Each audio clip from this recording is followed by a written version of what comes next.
Now, for example, he repeated something that consistently you have said, at least over the last 1 month that you have been here, that the survival of this Fourth Republic rests on the next 4 years of John Mahama. Looking at what we have seen now, and already we are hearing a language that we are used to when there is a change in government, that the purse is empty, that the meat has been eaten to the bone. How much of transparency do you expect of this administration to believe what they will tell you about what has been left of us as a country? All right, so when I became the UTAC secretary, my constituents and people kept singing a lot of praises about me. And the reason was simple. I kept them informed about everything that I was doing. Every meeting that I attended, I told my executive committee, I briefed them, I briefed my members. Every issue that I went to discuss somewhere, I ensured that they were brought in the know, into the picture about whatever I was doing. And so some of the things you may consider trivial, but I made sure that they understood me and they knew everything that I was doing. As president of UTAC, I'm still doing the same. And so it is important that we learn, we manage the expectations of people very well by also letting them know the extent to which the system has been corrupted. Okay? So, as you rightly suggested, it is important that all of us are made to be informed or to get insider information about the transition process and arrangements that are going on, so that we get information right from the word go. It is the ability or the preparedness of the new administration to channel information out there to the public domain that would help them elicit the needed support of Ghanaians, so that as they try to reset the country, there wouldn't be much disappointment, okay, in the psyche of the good people of Ghana. Okay, bring them up to speed about what is going on, or how we have dissipated, our resources, how we have allowed corruption and looting to bring us almost to ground zero, and how we are now going to be rising again. Okay, so if we don't do this, then the expectations will still be high. It will be unfair for all Ghanaians to think that just tomorrow, all of a sudden, things are going to be changing. Okay, so it is important that we highlight this, the new government. So you are saying you don't need any just a minister of information, but you need a ministry that would also be engaging the public. And I think it will be a proactive thing to do, to let Ghanaians appreciate that, look, it's been bad, and then resetting it, we will all have to be involved by offering our support, so that the government would undertake the needed spade work that would help us, all of us, reset, the Ghana to where it is supposed to belong. Then from resetting it, then you can think about the next things that would have to be done to bring about development and improvement in the physical quality of the life of the citizenry. But I thought that this discussion started by all of us looking at some of the factors that accounted for this kind of monumental and unprecedented defeat of the NPP. And I had listed over 100 of them, and yes, I thought you were going to allow me to list all of them here so that they would form the basis of our discussion. But it's okay. My colleagues have highlighted quite a number of them, and I think I may want to, I'll not repeat. Over 100 factors. I have all of them here. That led to so no, we started chronicling these factors right from 2022. Okay, right from 2022, we started chronicling them. And there is a paper that I'm authoring with one of my, the people that I mentored. So anytime I get those factors, I push to him that list this, chronicle, no, put all these things, down, because we'll come back to them, listen. And it's a journal article we're writing, the factors that accounted for the monumental defeat of President Akufo-Addo, not NPP, not Bawumia, but President Akufo-Addo first, before NPP and then Bawumia. So people have spoken about corruption. You can talk about the Corruption Perception Index of 2016 and compare it Corruption Perception Index now. And they are either going down, we've either gone down or we are the same. Nepotistic appointments, okay? I will not run a family and friends government.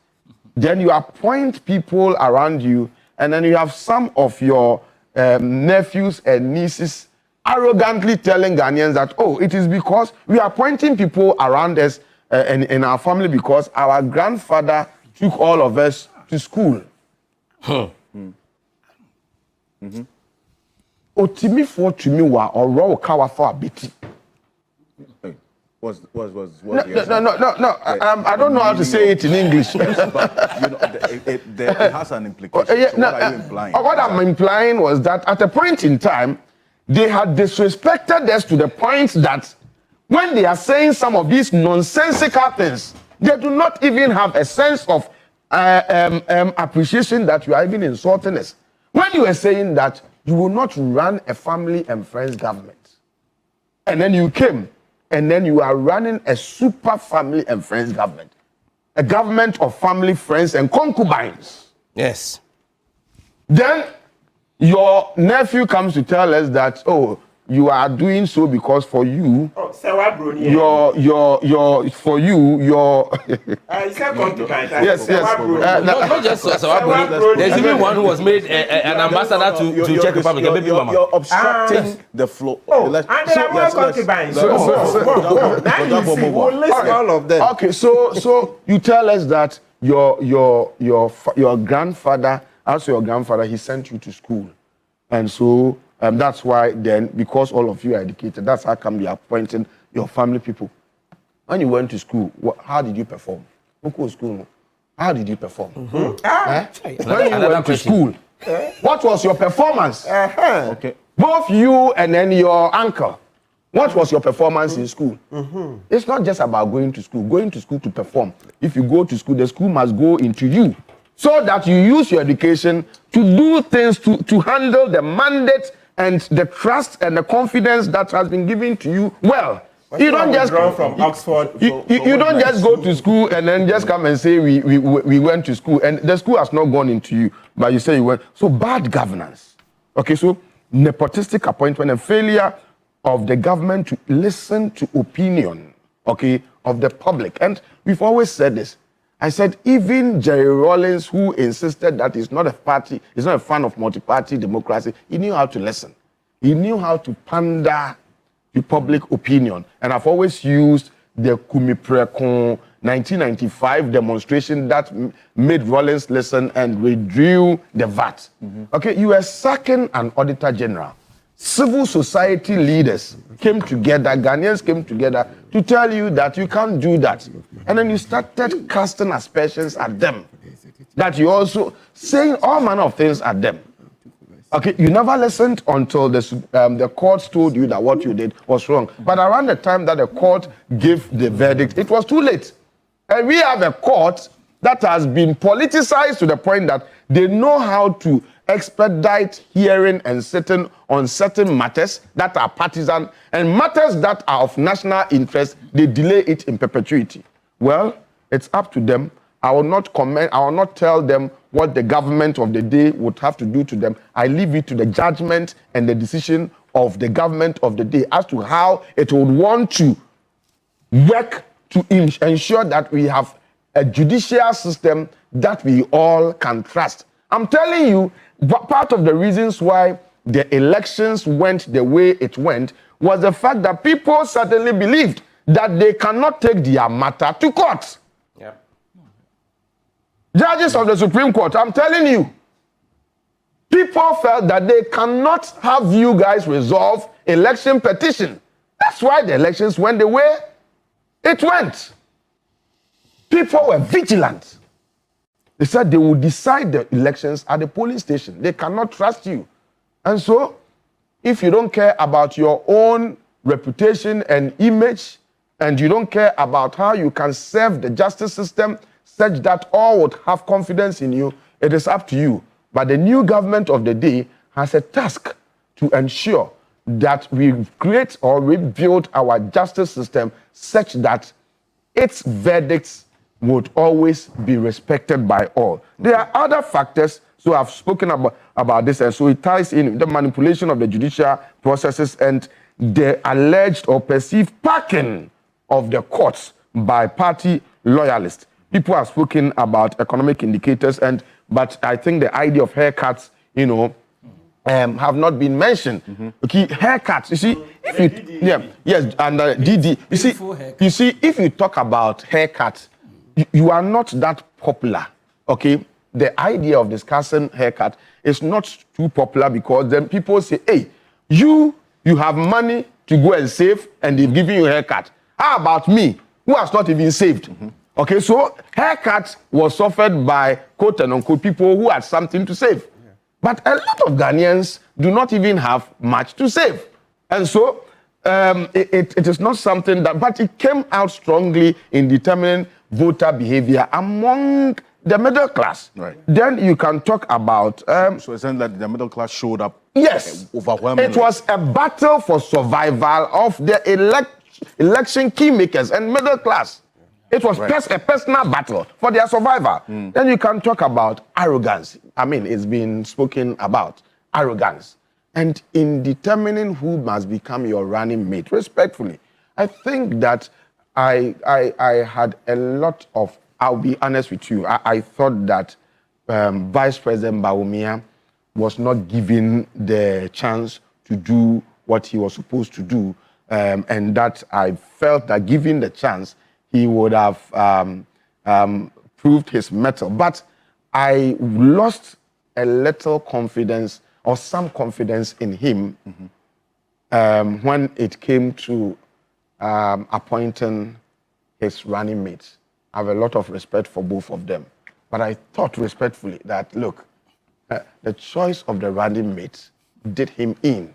Right. Later, when Educhum was going about talking, people started clapping.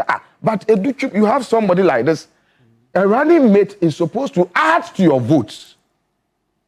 A running mate is supposed to be adding votes to yours. So, but you brought a running mate who, anytime he spoke, people had to go and interpret or to correct some of the things that he has said. Anytime he spoke, it offended the emotions and sensibilities of people. But compare him to Educhum.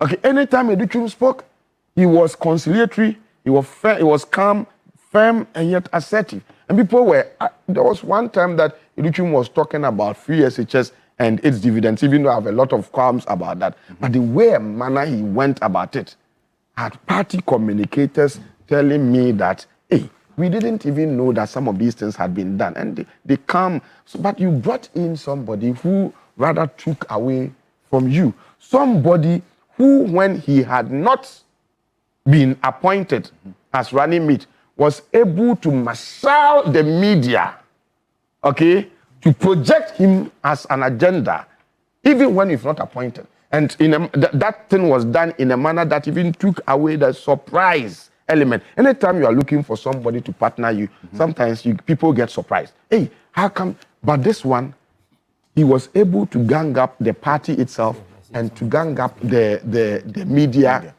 to project him. And if you know that you are the one going to be appointed, why do you want to marshal all the media's effort what will be in the support? diagnosis of So the impact of Dr. Matopoku Pempe's my point is selection that my point is that so anytime he spoke, it's the language, the body language, and the tone that he used offended the sensibilities of many Ghanaians. And I'll tie this in with what I've described as bad presidential temperament. The president himself didn't have the suitable temperament, or still does not have the suitable temperament to become president. Okay, a president must be a father of the nation. You must be sober, you must be reflective, and you must know how to communicate. The only time that the president, for me, communicated to Ghanaians in a sober and somber mood was during the time of COVID. But apart from that, a president who is using his leg to kick chiefs, get up and greet. I mean, respect is commanded.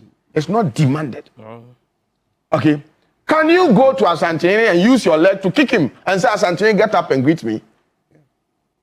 So he didn't have, look at the language that he used. Anytime he was pushed to the wall, he does not have the suitable temperament to become president. So anytime he spoke, you see a certain boisterousness. But he showed presidential boisterousness instead of being a statesman, fatherly, and being sober and conciliatory. And I don't know. So if you have appointed and surrounded yourself with people who are always beholden, people who are always pandering to fear, people who shake when you speak, then some of these things cannot be corrected. And so his administration makes me miss the days of BJ Darucha. I worked with him when I was at the IEA, when he was old. I see. Okay, BJ Darucha, the Odei Sykes, the Haruna Esekus, the Ejenim Boatens, even the Damboches, and the Nintos. Those days, who are you? President Akufo-Addo wanted to appoint Haji Ali Mahama as his running mate. He was told in the face that, look, what do you mean? Okay, but he surrounded or he manipulated the selection of the top echelons of the party such that at the end of the day, these top echelons were always under his grip. And so when he didn't have the temperament, and when he was not doing well, and when he was not comporting himself publicly in terms of his utterances, nobody could tell him that, Mr. President, they don't do that. That's why I said the party itself is a conservative party. It has a tradition, and people who know it, okay, are there. They've been relegated to the background. And latter-day saints who know next to nothing about the party's tradition have now been brought to the fore. And so when people are doing things that go contrary to the traditions of the party, they don't even know. So how can they remind or draw attention to the Haruna Esiku, BJ Darucha? You could not do this.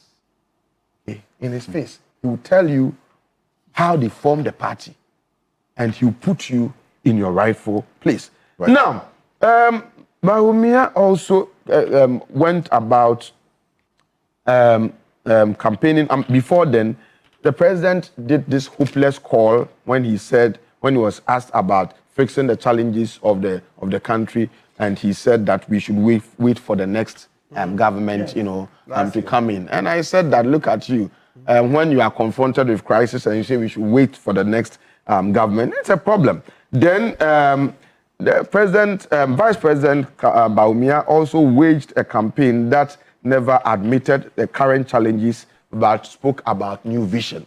And you see, generally, the NPP focused on winning elections rather than governing. Okay, and it doesn't make sense. Come to the Jampo Consult, who will train you and teach you about how to campaign, okay, in a manner that touts achievement of governance, so that the achievement would speak for you and help you win an election. They focused only on winning elections. And so in that regard, when there are problems staring at us, you discounted those problems, but you outline new vision. Doesn't make sense. No, does it make sense? Let me tell you. We sat on somebody's application to at a certain place. Somebody had done 1 term of office in an organization, and the person wanted a 2nd term of office. Okay, so I was part of a panel that was reviewing his application. In his statement that was starting his achievement and vision, he admitted certain problems that he encountered. But in outlining his new vision, the new vision never spoke to the problems that he had encountered. The new vision never spoke to the problems that he had encountered. And we said, no, you are not fit for purpose. Right. And so whilst you are outlining a new vision, you should also focus more on addressing or helping to address the current challenge. And once you address the current challenge, then they pay for the solution itself would serve as a campaign message for you, but they were not willing to do that. And so they paid DL. And some of the things that Dr. Bawumia was doing on the campaign platform, I mean, you see, Ghanaians know who you are, okay? And they decided, President Akufo-Addo knew, when he brought you on, everybody knew that you were a gentleman, okay? But he decided to be overly partisan, and so by so doing, he was conducting himself out of character. You just have to be the gentleman that you are. But to go, I don't know who brought the cliche "Mumfasti Anumami," and you are doing that like a child. No, at some point, he had to own it. No. Yeah, but my point is that it looks so childish. Mumfasti Anumami. We are talking about governance, and you are a gentleman. You are an accomplished economist, and so speak like that. And don't even do the gutter politics and some of the dancing, offbeat dancing, and going everywhere. You see, it showed many Christians that you are desperate. Okay, many Christians that I spoke to, in fact, the top echelons of the Christendom, were saying that this is a desperate person. You are a Muslim, and we respect you as such. If it is the will of the people of Ghana that a Muslim becomes president, so be it. We have tolerated ourselves and we have coexisted for far too long.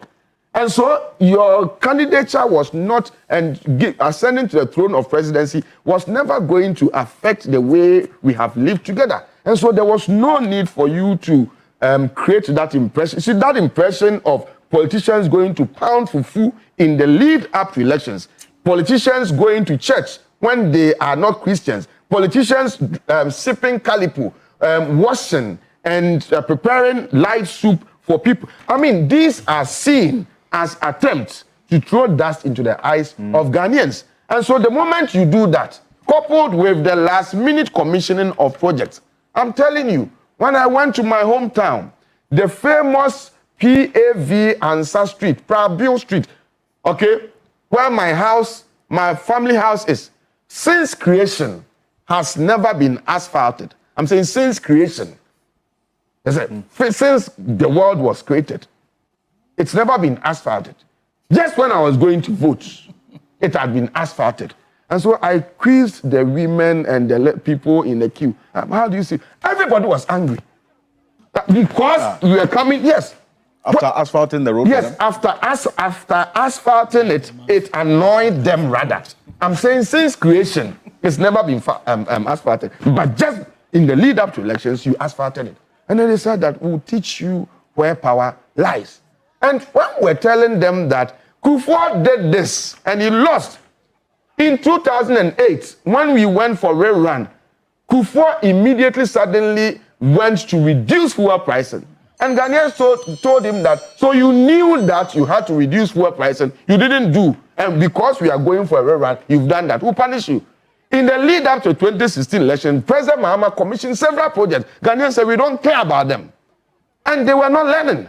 And the childish response, but when the project is done, shouldn't we commission it? You see, when a senseless person tells you you are not sensible, it's painful. Okay.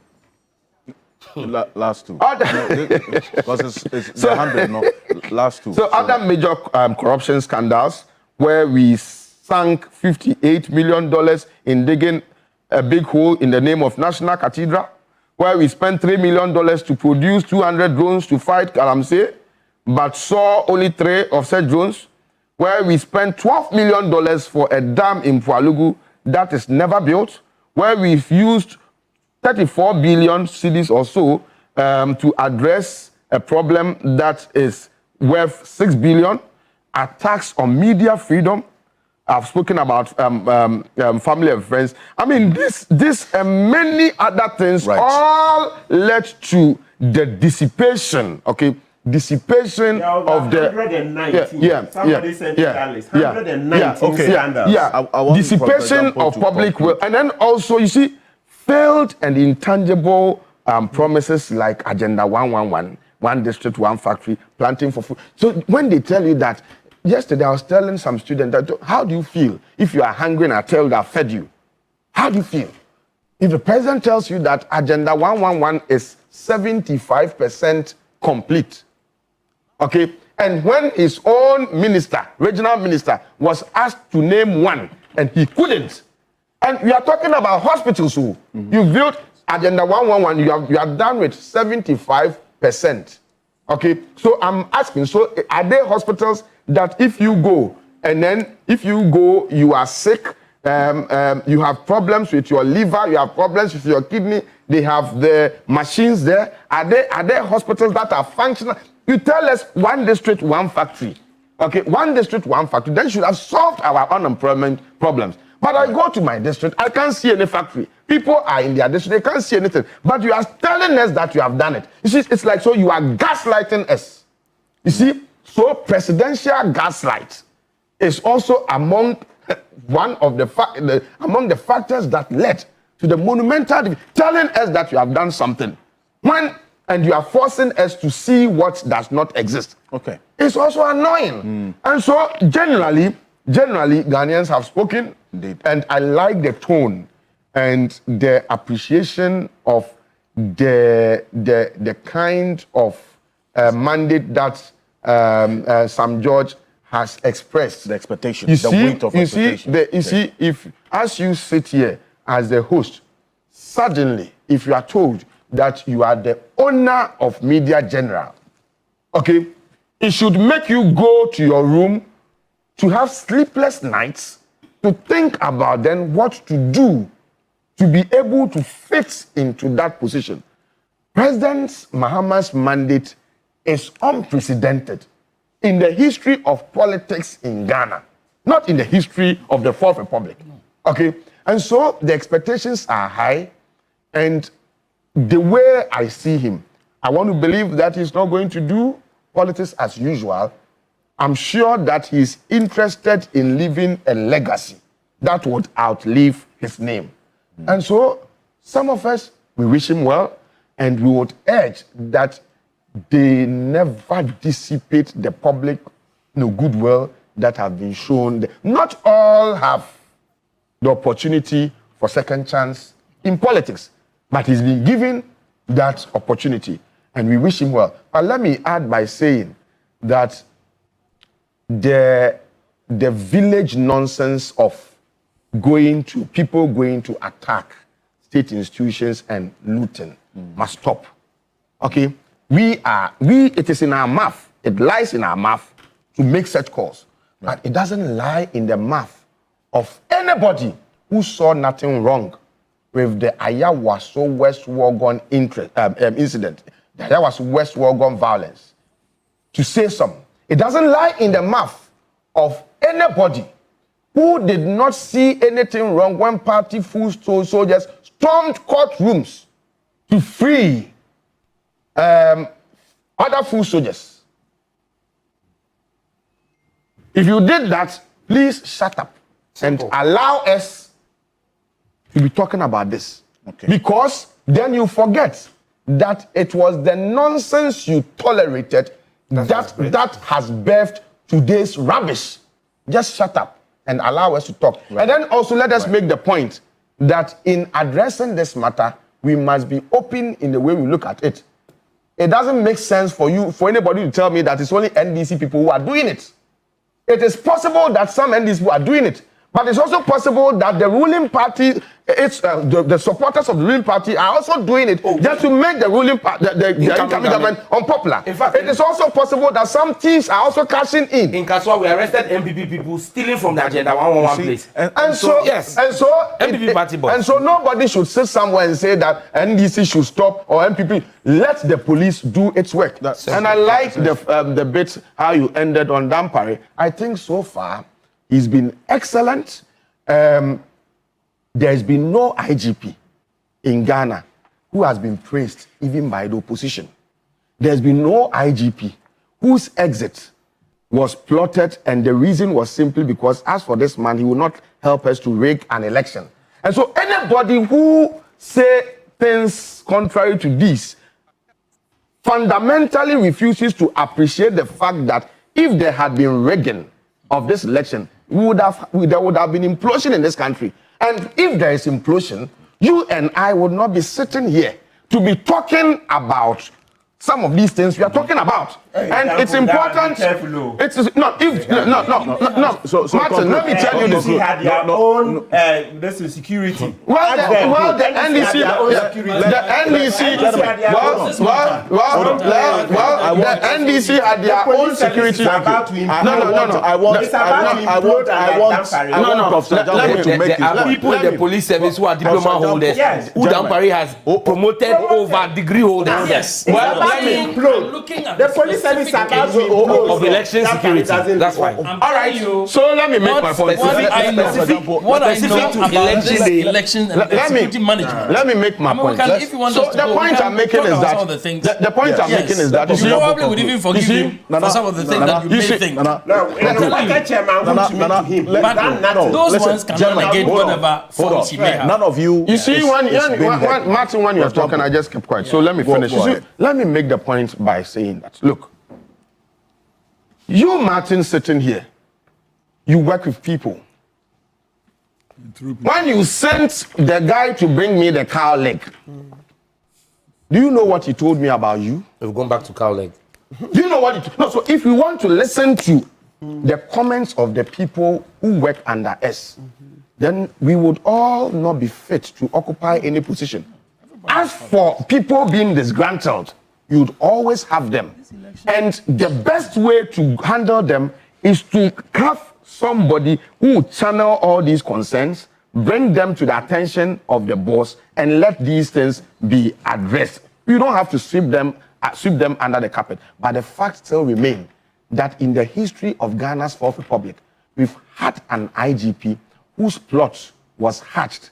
And the reason was simply because this man would not help us rig an election. Okay. And it's 4 minutes to the top of the hour. A number of you, in fact, I have a number of you sending Martin, have you seen any IGP who has been killed by the opposition before? I'm asking you. Gentlemen, have you seen him? I heard Masami Jemfi openly commending him. Your microphones He's junior in the party. He's the communications officer. Your microphones Okay, so stop listening to people's complaints and then use that as a basis for. I'm telling you that if we were to be listening to complaints about you, you're not fit to be. TV3 Ghana on Facebook and DSTV channel 279 all across the world on 3news.com. Gentlemen, the election.